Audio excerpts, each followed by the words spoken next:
देवियों और सज्जनों, नमस्कार। व्यालोक वाणी में आपका फिर से स्वागत है। और खुश बहुत हो रहे होंगे आप, क्योंकि स्क्रीन के दूसरी तरफ आप जिन्हें देख रहे हैं उनका इंतजार आप लोगों को लगातार रहता है। इनके साथ हमने 2 वीडियो किए हैं। विकास कुमार जी हैं हमारे साथ, हमारे मित्र, पुराने वाकिफकार, और शेयर बाजार पर ये हमें ज्ञान देते हैं। विकास भाई, आपका बहुत बहुत स्वागत है।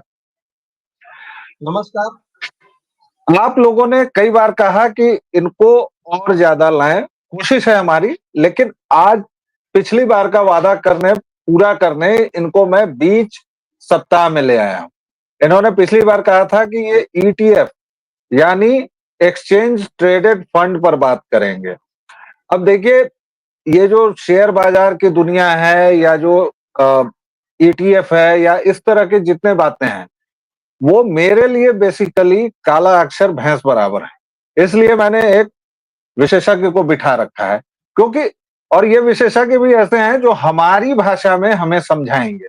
क्योंकि एक विशेषज्ञ से मैंने पूछा कि भैया ईटीएफ माने क्या, तो उसने कहा कि सलाद खाते हो, खाना खाते हो। तो मैंने कहा हाँ खाता हूं।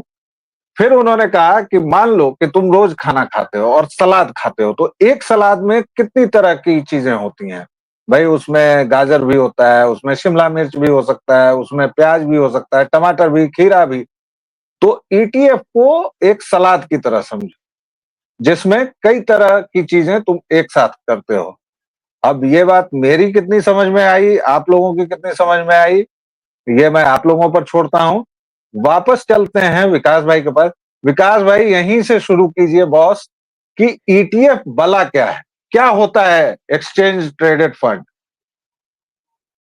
आपके जो मित्र हैं जिन्होंने ये बात बताई, तो उन्होंने काफ़ी हद तक सही बताया।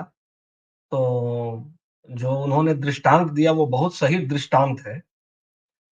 मैं उसमें ऐड ये करना चाहूँगा कि आप जैसे निफ्टी देखते हो या सेंसेक्स देखते हो, तो ये सेंसेक्स और निफ्टी जो है एक इंडेक्स है।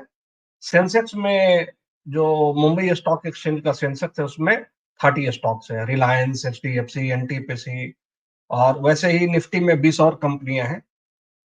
तो इनमें आप अगर देखेंगे तो अगर आप एक रिलायंस का भी अगर आप शेयर देख लो तो उसकी कीमत 2800 से 3000 रुपए है।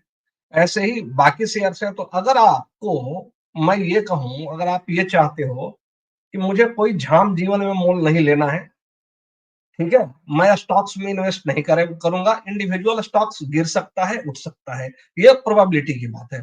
मुझे तो एक ऐसा हो भाई कि मैं इंडेक्स में पैसा लगा दूं।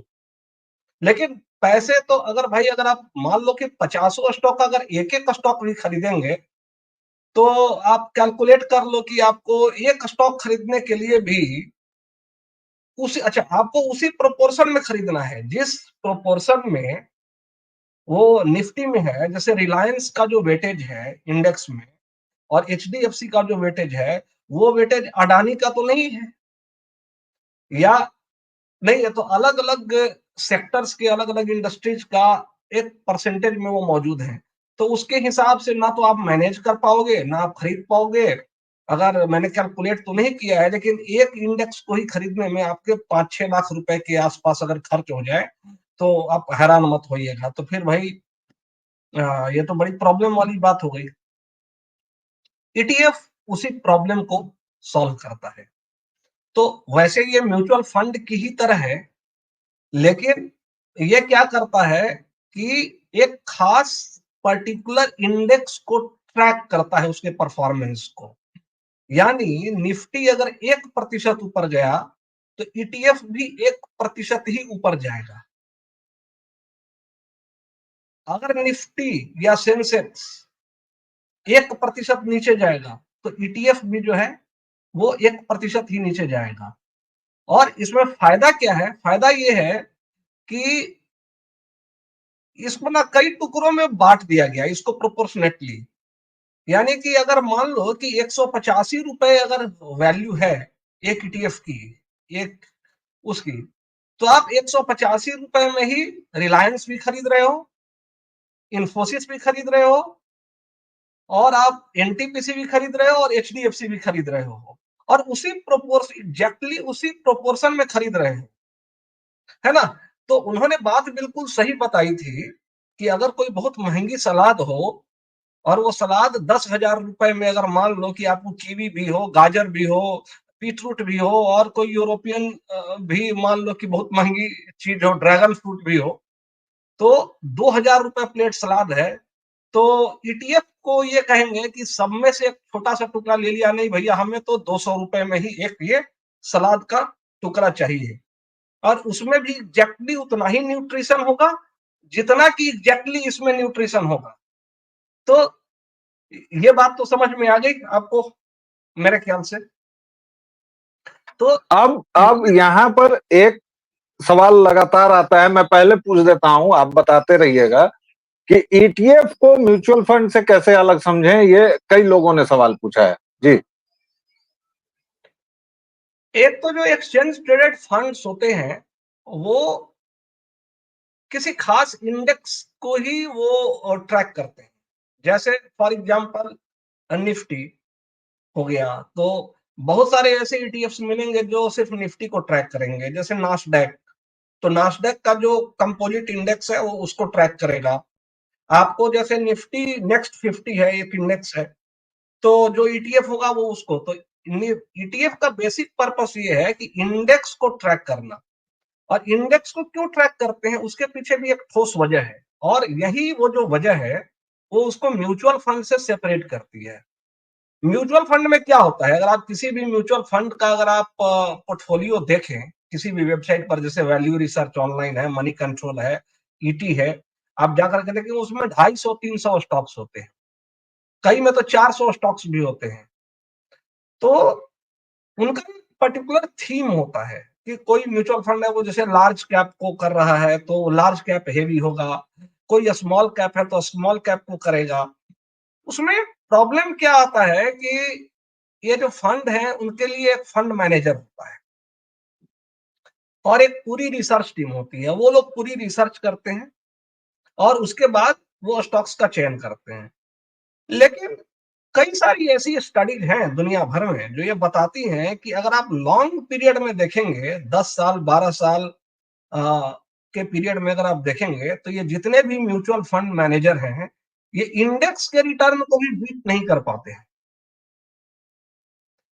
जैसे हमारा जो निफ्टी है, निफ्टी का अगर आप एवरेज अगर आप रिटर्न देखेंगे, एनुअलाइज्ड रिटर्न देखेंगे कि चलो निफ्टी मान लो कि एक समय निफ्टी हमने भी संडे इंडियन में थे या बहुत पहले थे तो 4,000 5,000 पर था, लेकिन आज ये 25,000 पर है। तो एनुअल क्या रिटर्न जनरेट किया, तो एनुअल जो रिटर्न निफ्टी ने जनरेट किया है वो 13-14% का रिटर्न जनरेट किया है। ठीक है, यानी एक अगर आज अगर ये 100 रुपए है तो अगले साल 114, फिर उसके अगले साल जो होगा वो 114 का 14% एवरेज। हो सकता है कि कोई साल वो नीचे चला जाए, -5% नीचे चला जाए, फिर अगले साल वो 30% ऊपर चला जाएगा, तो वो एवरेज मेंटेन रहता है। तो ईटीएफ जो है इंडेक्स को ही ट्रैक करता है और फंड मैनेजर को इस पूरे स्कीम से ही हटा देता है। कोई फंड मैनेजर नहीं चाहिए, कोई रिसर्च हाउस नहीं चाहिए। यानी जो एसेट जो आ रहा है, एसेट के मैनेजमेंट के लिए जो पूरा तामझाम होता है, भाई आप आईआईएम के बंदे को लाओगे, आईआईटी के बंदे को लाओगे, वो रिसर्च करेंगे, उनकी करोड़ों में सैलरी होगी, और उन सब सैलरी का जो खामियाजा वो फोकट में तो होता नहीं है, वो हमारे जेब से ही जाता है आपको। तो एंट्री लोड लगता है, एग्जिट लोड लगता है, और फिर मतलब ट्रैकिंग चार्जेस लगते हैं।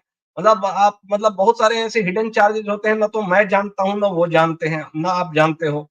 तो ये बड़ा एक बहुत बड़ा पंगा है। तो अगर मान लो कि अगर वो सारे चार्जेज को अगर आप देखोगे तो 20 साल तक अगर आपने वो सिस्टमेटिक इन्वेस्टमेंट प्लान किया तो बहुत ह्यूज हो जाता है, बड़ा फर्क डालता है वो आपको, वो चार्जेज कंपाउंडिंग का अगर आप इफेक्ट देखेंगे तो दूसरा। और उन चार्जेस देने का भी फायदा हमें तब मिले कि भैया ठीक है, जो इंडेक्स जनरेट कर रहा है, अगर मान लो कि निफ्टी या सेंसेक्स अगर 15% का रिटर्न अगर जनरेट कर रहा है एवरेज, तो आप उसको भी बीट करो, कम से कम 25% का रिटर्न दो, 20% का रिटर्न दो। तब तो भाई तुम अपने चार्जेस को जस्टिफाई भी करोगे। एक तो तुम मेरे से चार्जेस ले रहे हो एक्स्ट्रा, ऊपर से तुम रिटर्न में भी उसको बीट नहीं कर पा रहे हो, तो फिर ये तो कोई सेंस नहीं बनता ना, मैं क्यों दूं? इसी प्रॉब्लम को ईटीएफ सॉल्व करता है। तो कई सारे ईटीएफ है मार्केट में, निफ्टी को देखते हुए, निफ्टी स्मॉल कैप को देखते हुए। तो अच्छा, अभी वहां आगे हम बढ़े हैं, उसके पहले सबसे पहले जरूरी होगा ये जानना, ईटीएफ के लिए हमें जरूरत किस किस चीज की पड़ेगी, वो भी जरा बताइए। कुछ नहीं, ईटीएफ जैसे खरीदना। होता है ना, कहीं डीमैट होता है, कोई ट्रेडिंग अकाउंट, ये सब क्या, जैसे मतलब मैं कि आप आपसे बिल्कुल बेसिक सवाल इसलिए कर रहा हूं क्योंकि मेरे दर्शक जो हैं और श्रोता, वो चाहते हैं कि उनको बिल्कुल बेसिक से आप बताएं। जैसे आप स्टॉक्स खरीदते हैं या म्यूचुअल फंड खरीदते हैं, तो उसके लिए आप एक डीमैट और ट्रेडिंग अकाउंट खोलते हैं, जो हमारे ये ब्रोकरेज हाउसेज होते हैं, जैसे एडेलवाइस है, जीरोधा है, ग्रो है, एंजल वन है, शेयर खान है। तो ऐसे बहुत सारे प्लेटफॉर्म्स हैं जो आपको ये करते हैं, तो आप उनमें अकाउंट खोल सकते हैं। और अकाउंट खोलने का तरीका बड़ा सरल है, आजकल सब कुछ ऑनलाइन होता है। तो आप उस पर जाएंगे, अपना केवाईसी अपडेट करेंगे और बेसिक डिटेल्स भरेंगे, नाम, फादर नेम, फादर्स नेम, और आधार नंबर, पैन नंबर, एटसेट्रा। तो वो सारा कुछ आधे घंटे के भीतर भीतर आपका वो हो जाएगा। तो अगर आपने एक खोल लिया, फिर उसके बाद आपने एक बैंक को अटैच कर दिया, क्योंकि बैंक को अटैच करना पड़ता है, जिससे कि शेयर अगर आप खरीदेंगे तो उस बैंक से ही करेंगे, और शेयर अगर बेचेंगे आप और पैसे अगर आपको विथड्रॉ करने हैं, तो वो उसी बैंक अकाउंट में जाएंगे। तो आप ले लीजिए, और जो भी आपका अमाउंट है, आप अमाउंट को उसमें ऐड कर दीजिए, जैसे कि हम पेटीएम में करते हैं। एक वॉलेट पेटीएम में या गूगल पे का जो वॉलेट है, हमने अकाउंट खोल लिया और उसमें पैसे को ऐड कर दिया। उसके बाद का जो पूरा प्रोसेस है वो मतलब बहुत आसान है। आपको कोई भी शेयर खरीदना है, तो आप उसका जो प्राइस है उस पर बाई बटन दबाओ और खरीद लो, तो ईटीएफ उसके बाद समझो कि बहुत आसान हो जाता है पूरा प्रोसेस। तो ईटीएफ के कितने प्रकार होते हैं, किस किस तरह के होते हैं? जैसे हमने सुना है कि गोल्ड ईटीएफ होता है, इक्विटी ईटीएफ होता है, डेट ईटीएफ होता है, ये कितने तरह के होते हैं और क्या अंतर है, कौन सा फायदेमंद है, इस पर थोड़ा बताइए हमें। ईटीएफ का जो बहुत बड़ा, जो सबसे बड़ा मार्केट है दुनिया में, वो है यूएस में। अगर आप यूएस में देखेंगे, तो जहाँ का फाइनेंशियल मार्केट बहुत ज्यादा डेवलप्ड है, तो वहां पर तो हजारों तरह की ईटीएफ है, आप कल्पना भी नहीं कर सकते। लेकिन अब भारत में भी जैसे जैसे अब मार्केट बढ़ रहा है और हमारा देश भी डेवलप कर रहा है, तो ये नए नए फाइनेंशियल प्रोडक्ट्स हमारे यहाँ भी आ रहे हैं। तो अभी भी अगर आप देखेंगे, तो हमारे पास काफी, जितने भी हमारे इंडेक्स हैं, जैसे निफ्टी के अंदर ही अगर आप देखेंगे, तो एक तो मेजर निफ्टी का इंडेक्स हो गया, दूसरा उसके बाद निफ्टी बैंकिंग इंडेक्स हो गया, जिसको बैंक निफ्टी कहते हैं। फिर निफ्टी का आईटी इंडेक्स हो गया, निफ्टी का मैन्युफैक्चरिंग इंडेक्स हो गया। और भी जैसे आपको अगर कुछ इंटरनेशनली भी अगर आप चाहते हो कि यार माइक्रोसॉफ्ट, गूगल, इन सब में पैसे लगाएं, तो आप हैरान हो जाएंगे, उसके भी ईटीएफ आज के तारीख में भारत में मौजूद हैं। यानी जो भी उनका प्राइस हो, जैसे नास्डैक ईटीएफ है, जहां तक मैं श्योर हूँ, वो मोतीलाल ओसवाल कंपनी उसका ईटीएफ ऑफर करती है। तो 200, 300, 400 रुपए जो भी एक ईटीएफ की प्राइस हो, उसमें आप माइक्रोसॉफ्ट, गूगल और फेसबुक, इन सब कंपनीज में अपना एक्सपोजर आप ले सकते हैं। तो कई तरह के ईटीएफ है। सेक्टोरल ईटीएफ भी हैं, जो सेक्टर स्पेसिफिक होते हैं, जैसे बैंकिंग सेक्टर को रिप्रेजेंट करना है, तो बैंक बीज है। अगर आपको सिर्फ निफ्टी को ही करना है, तो नहीं, निफ्टी है। अगर निफ्टी स्मॉल कैप को अगर देखना है, जो टॉप 250 स्मॉल कैप कंपनीज हैं, तो उसके भी ईटीएफ मौजूद हैं। फिर गोल्ड के भी ईटीएफ हैं, सिल्वर के भी ईटीएफ हैं।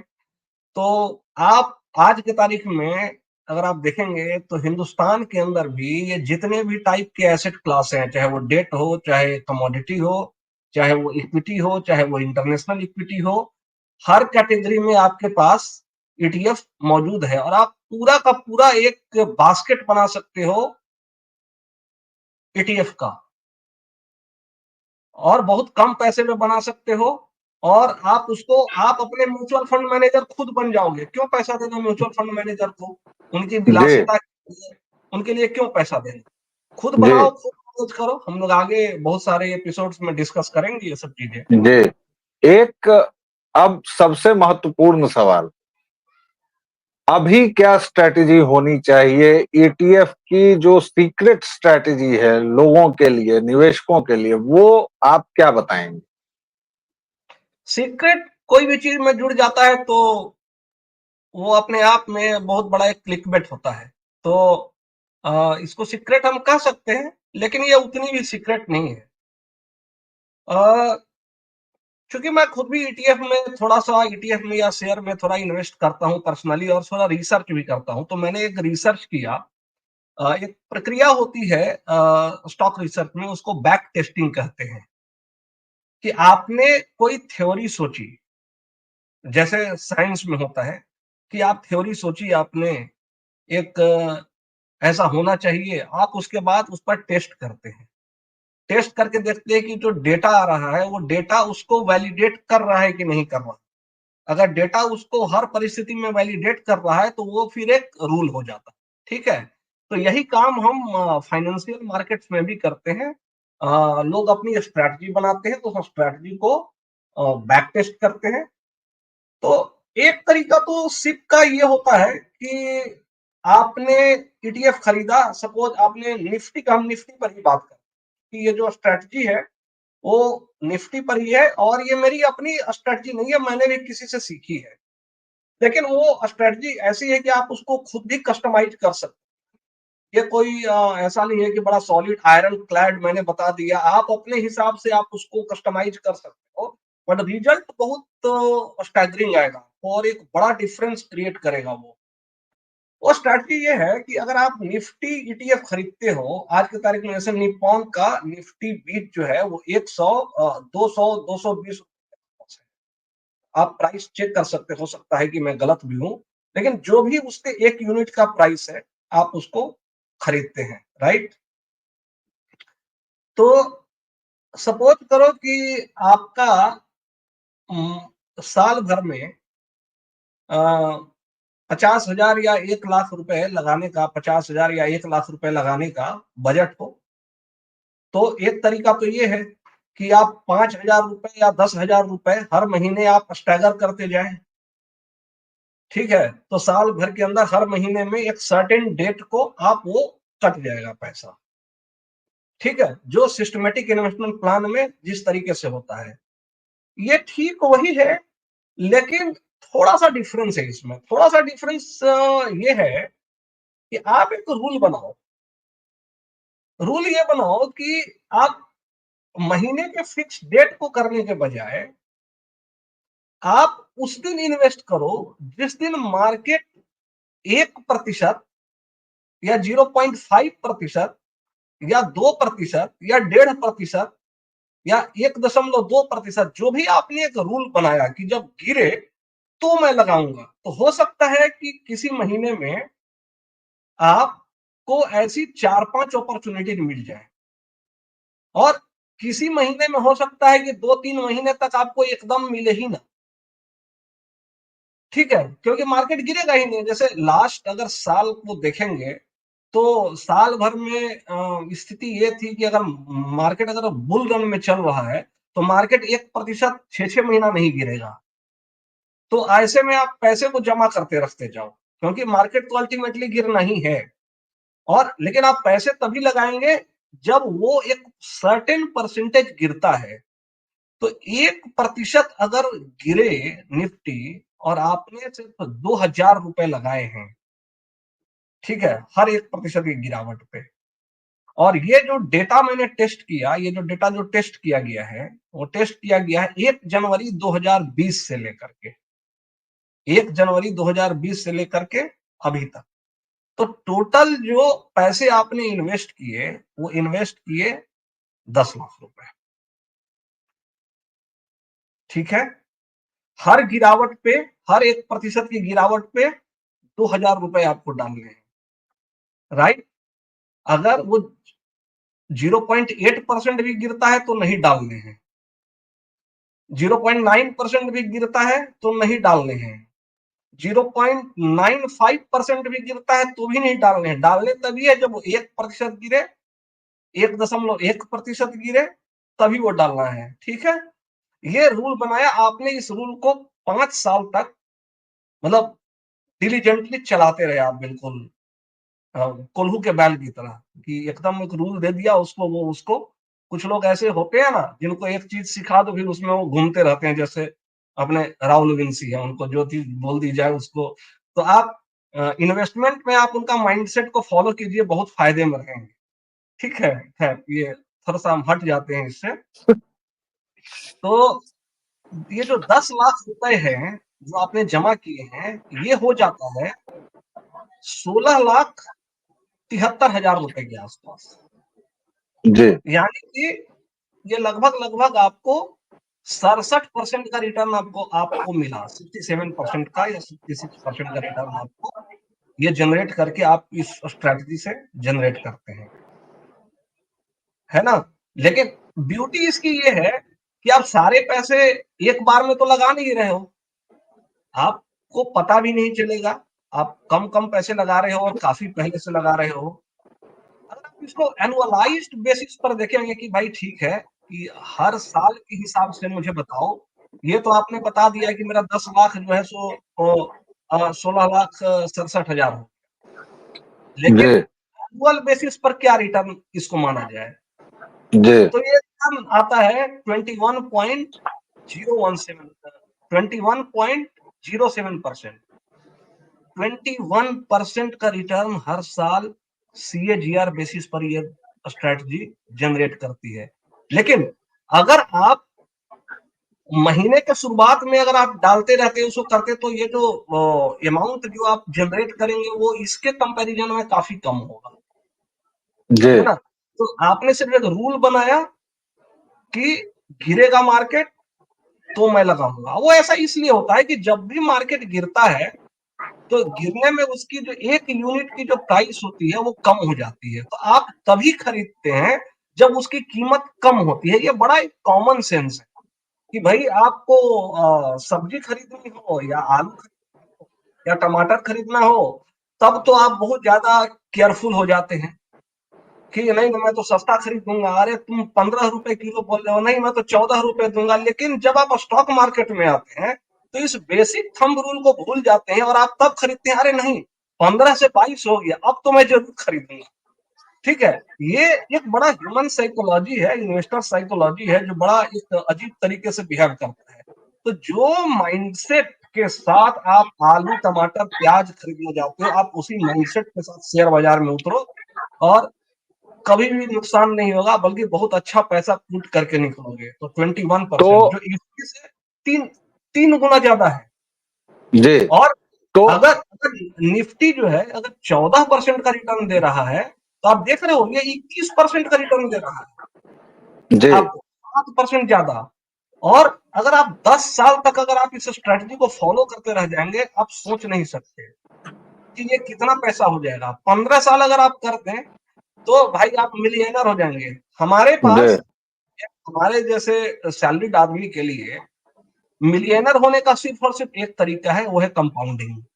उसके जी अलावा कोई नहीं। एक थंबनेल यानी मेरे दिमाग में आया है आज की बातचीत के बाद।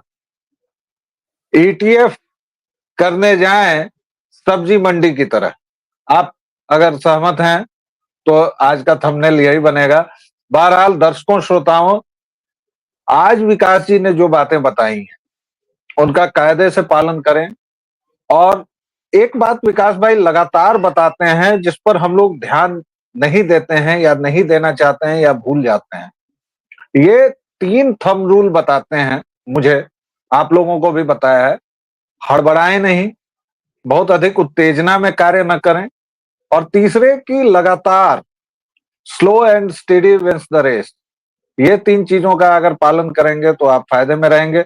आपके जितने और सवाल होंगे वो सब के सब आप हमारे क्वेश्चंस पूछ सकते हैं कमेंट में करके।